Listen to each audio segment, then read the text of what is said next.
No futuro existe a proibição de que só se pode ter um filho. É por isso que quando um casal descobre que vai ter seu segundo filho, decide atravessar a fronteira e fugir para o México. Por isso hoje é a Fortaleza. Se gosta dos vídeos, apoie o canal dando like, inscrevendo-se e ativando as notificações. É grátis e me ajuda a continuar crescendo. Agora vamos começar. A história se passa em um futuro apocalíptico, não tão distante, pois se desenrola em 2018. Por algum motivo, ter muitos filhos é um grande crime. Então, John e Karen, nosso casal protagonista, tentam fugir para o país vizinho. Para cruzar a fronteira, eles precisam passar por um processo rigoroso, iniciando com uma tatuagem de código de barras nos braços que serve como identificação. Eles também verificam as malas e colocam Karen em um scanner para saber se ela está grávida. Tudo corre bem ou parece? Porque justo no último segundo, um dos oficiais percebe que a mulher está usando um colete para passar pelo scanner. Eles começam a fugir imediatamente, seguidos por todos os policiais. Então, para evitar que prendam sua esposa, John se sacrifica e é preso.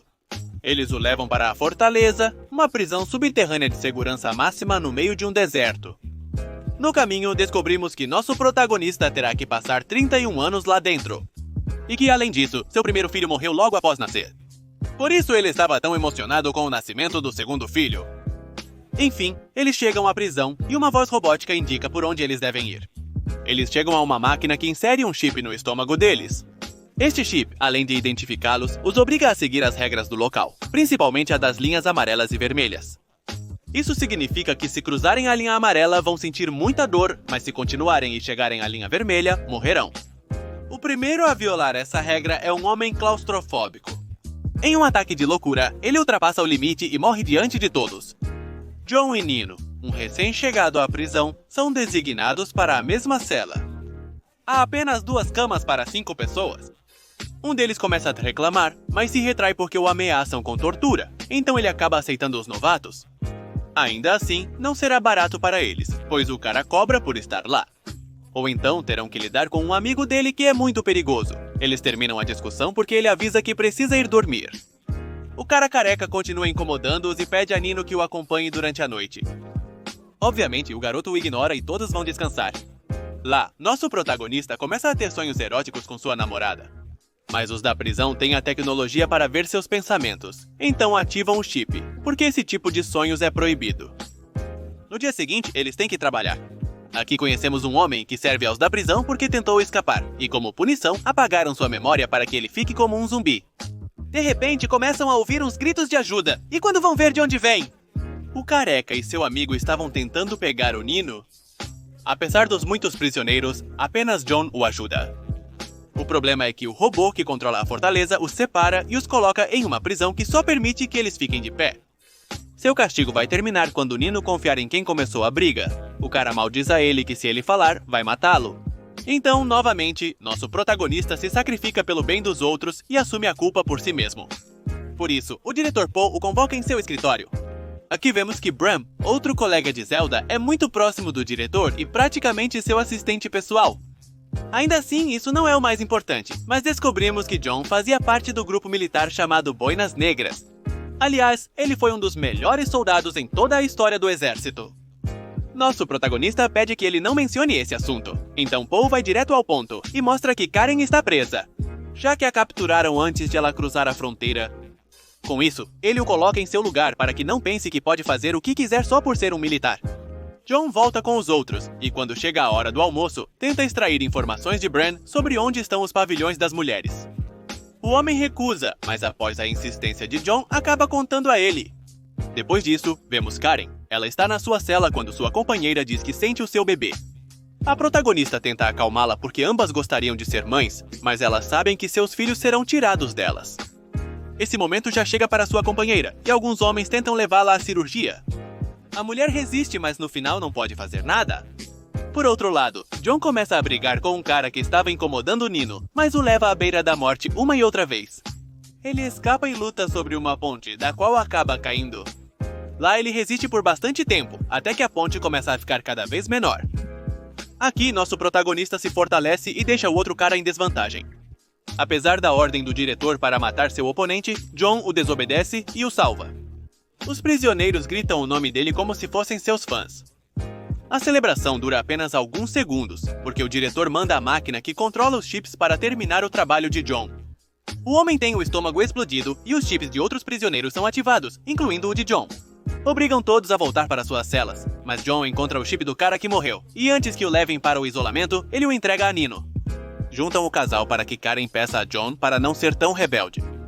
Mas isso não funciona e começam a torturá-lo. Colocam-no numa máquina que o faz girar e provocam alucinações horríveis. Fazem isso com ele durante 3 dias. Vemos que o diretor diz a Karen que ela pode parar a tortura com algumas condições, que basicamente se resumem a ela viver com ele para lhe fazer companhia. Inicialmente, ela recusa, mas aceita ao perceber que sua esposa está à beira da morte. Eles tiram o John e descobrimos que o aparelho em que o colocaram apaga memórias. Assim, nosso protagonista fica como um zumbi, mudando completamente. Por sua vez, Karen tenta encontrar uma maneira de ajudá-lo, e discretamente espia Paul, tentando enganá-lo para ter acesso à cabine de controle. Além disso, ela também esteve no exército cuidando da tecnologia. O diretor percebe isso muito rápido e a ameaça para que pare de tentar algo tão estúpido. À noite, ela acorda porque ouve uns sons muito estranhos e sai para investigar. Lá ela encontra Paul, conectado a um monte de cabos, já que se revela que ele não é um humano, ou pelo menos, não é completamente. Karen fica em choque, mas ainda há algo pior, e é que ele era filho de uma prisioneira. Os da fortaleza tiraram o bebê dele e o submeteram a vários experimentos para chegar ao que Paul é hoje. Nossa protagonista tenta manter a calma e o convence a tomar um pouco de álcool. Era apenas uma armadilha que o deixa inconsciente. Ela vai à sala de controle nesse momento. Ela opera o computador e usa a tecnologia dos sonhos para ajudar John a sair do estado zumbi. Ela cria um sonho onde o tira de um poço e seu plano parece funcionar. Mas antes que ela possa terminar sua missão, Paul acorda. Ela sai correndo para evitar que o diretor suspeite de algo. Mas o que ela fez foi suficiente, porque John finalmente retorna. Desde que ele foi torturado, se passaram 4 meses, ou seja, Karen está prestes a ter o bebê. Ele descobre que sua esposa está com Paul, então precisa mais do que nunca fazer algo para escapar. John pede a Bran que o ajude e o mantenha em contato com a mulher, e quando ela descobre que seu marido está bem, ela se propõe a ajudá-lo. À noite, ele rouba de Paul um diamante que é, na realidade, um mapa da prisão. Por outro lado, John também quer fazer um plano, mas tudo o que ele sabe é que o chip é muito necessário. Um de seus colegas de quarto, que vamos chamar de Óculos, diz que pode ajudá-lo porque antes se dedicava a desmontar e construir todo tipo de máquinas. Mecânico não explosivos? Depois de desmontá-lo, descobre as partes que provocam a dor e a explosão. Então, o protagonista pede a ele que encontre uma forma de remover o que está dentro de si. Óculos explica que isso vai ser muito complicado porque esses chips são muito sensíveis e podem explodir a qualquer momento. John diz a ele que não importa e para continuar procurando até encontrar a solução. Seu parceiro afirma que fará isso, mas depois planeja fugir com você. Nesse ínterim, Karen encontra Abraham e lhe entrega o diamante. O homem recusa-se a ajudá-la, mas ela o convence ao confessar que Paul nunca quis dar-lhe sua liberdade e está apenas usando-o. Abraham pega o diamante e os 5 comparsas de Zelda começam a analisá-lo para arquitetar a fuga de John. Por pouco são pegos fazendo isso, mas graças ao nosso protagonista, nada acontece. No dia seguinte, Abraham devolve o diamante no momento exato para que Paul não perceba. Além disso, o mapa foi danificado. O homem assume a culpa para proteger Karen do diretor. Capol pede que a mulher se divorcie de John para que ela tenha uma família de verdade. Ele até vai pedir uma permissão para que possam manter o bebê. O pior é que o diretor tenta convencê-la, alegando que libertará John se ela o fizer. Ela tem apenas 24 horas para responder. Mais tarde, vemos que Gafa se encontra. A maneira de remover os chips, já que estes têm ímãs e usando outro ímã podem fazer com que se soltem. Só que ainda temos que testar essa teoria. Para isso, o careca se oferece com a condição de que John o liberte. Tudo funciona perfeitamente, só que é um processo muito doloroso. John foi o próximo, mas alguém precisa remover o chip dos óculos dele, pois é o único que sabe como funciona. Abraham diz que pode fazer isso se John levar para ele. Mas nosso protagonista recusa, pois quando era militar, liderou uma missão em que todos os seus homens morreram e não quer passar por isso novamente. Seus companheiros o encorajam, preferindo morrer fugindo do que continuar ali. E isso é suficiente para que ele aceite levar todos eles, ou seja, Nino, o careca, Bran e Óculos. Enquanto isso, Paul está em seu escritório redigindo a carta para libertar John. O robô que controla as câmeras diz a ele que viu algo, e é que ela viu Karen pegar o mapa. O o que significa que o diretor não fez bem o seu trabalho, já que ela também informa as autoridades que 24 horas vai ser substituída. Simultaneamente, os protagonistas executam seu plano, colocando todos os chips em alguns tubos enquanto trabalham. Eles fingem que estão brigando, ativando o protocolo antiviolência do robô e seus chips. Claro que isso era o que eles queriam, pois isso fez com que o tubo explodisse, pelo qual eles escapam. Rapidamente, Paul percebe que há algo estranho e convence o robô a deixá-lo dirigir a prisão novamente. Então, ele ativa clones assassinos e enche os tubos com um vapor que obriga o grupo a recuar. Lá, o careca se arrepende e tenta se entregar, mas ele o mata. O grupo destrói um dos androides, obtendo uma arma para eliminar os outros.